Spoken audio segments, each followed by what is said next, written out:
Today is a very big important day. I am currently standing in West Palm Beach, Florida, and the reason that I'm here is to get a behind the scenes look at how the Model E from Mesocore is built. If you look to my left, your right, you will see the door into the factory.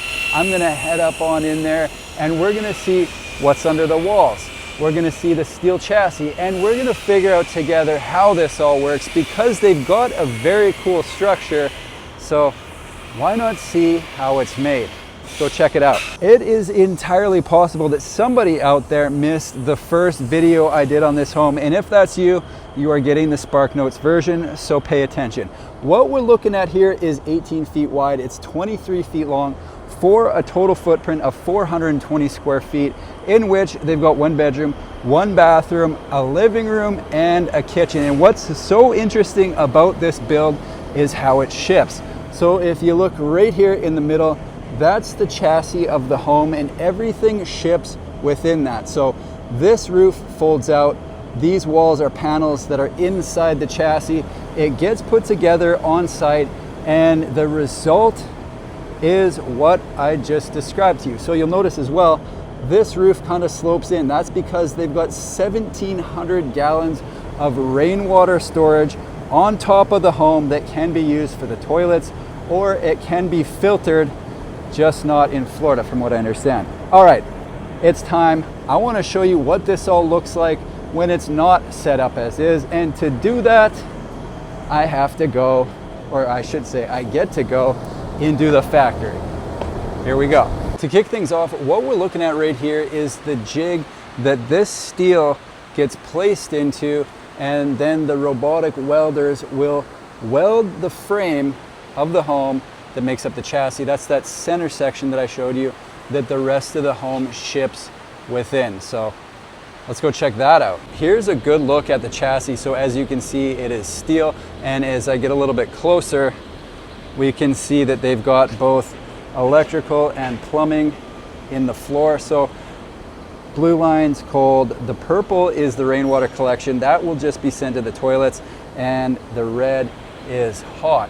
Up above, that section right there is the rainwater storage. And as I mentioned, I believe it's 1,700 gallons. But as we go through this, keep in mind, I might be off on some of the specifications, but if you want to know for sure what exactly they are, it can all be found on their website.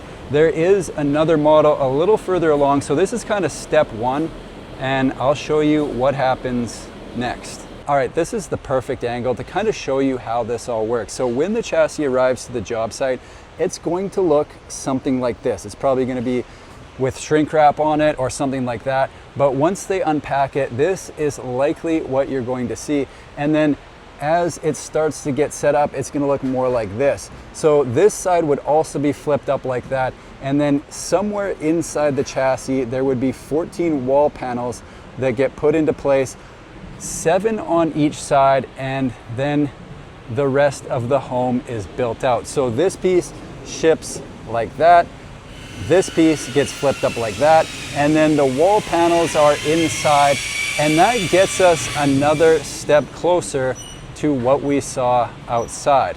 If that was step 1, 2, and 3, here's a good look at step 4. This is the living room kitchen section of the home, and you can see the wall panels have been put in place here.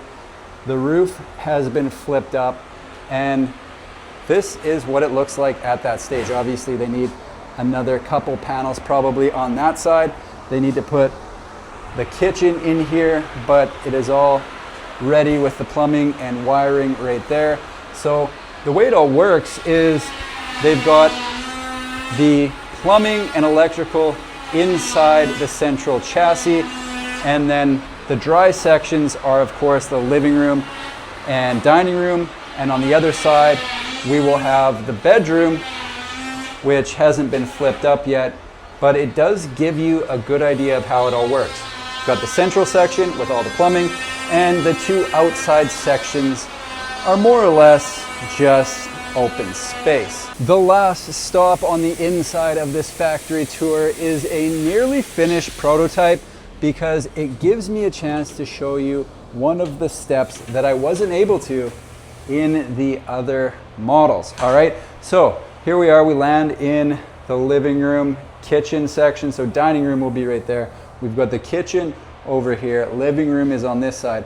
All of this would be finished on site. So none of this is done in the factory. Typically, this is a prototype though. So coming over to this side, this gives us a better idea of what it's going to look like when it's being set up on site after the walls have been put in place. And the one thing that I wasn't sure on that I just found out is what goes in the ceiling. So you can see they've got an insulated panel that just kind of slips in there.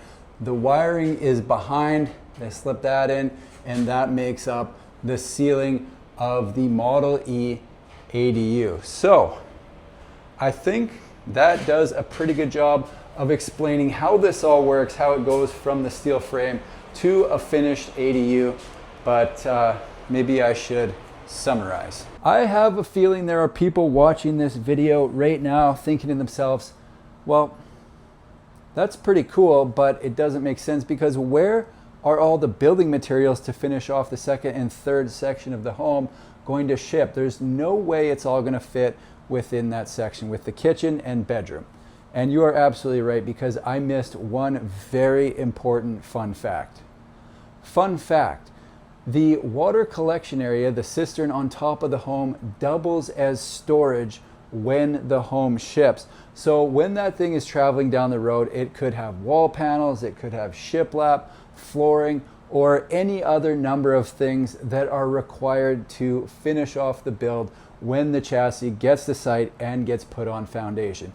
Once everything is hauled out of there and the home is finished, then it turns into the cistern that holds the, I believe, 1,700 gallons of rainwater that is then used for the toilets or irrigation. So glad I caught that before it was too late. Another cool thing that they are doing with these homes is they are expandable. So there's a window right behind the camera that doubles as a door if you want to start with a 420 square foot, 1 bedroom, 1 bathroom home, and then expand on it later as your family grows, as you need more space. That is definitely a possibility. And in fact, they are starting a development with exactly that available. So you can start with the 420 and then 5, 10, 15, 20 years down the road, you can expand onto this home, and they've got floor plans available for what that might look like. All in all, it is a very cool home, and yeah, I guess that's it for the summary. There you have it, folks, a behind the scenes look at how the Model E ADU from Mesocore gets built. As far as how much they cost, well, let's talk about it. The model we are looking at right now starts at $129,000.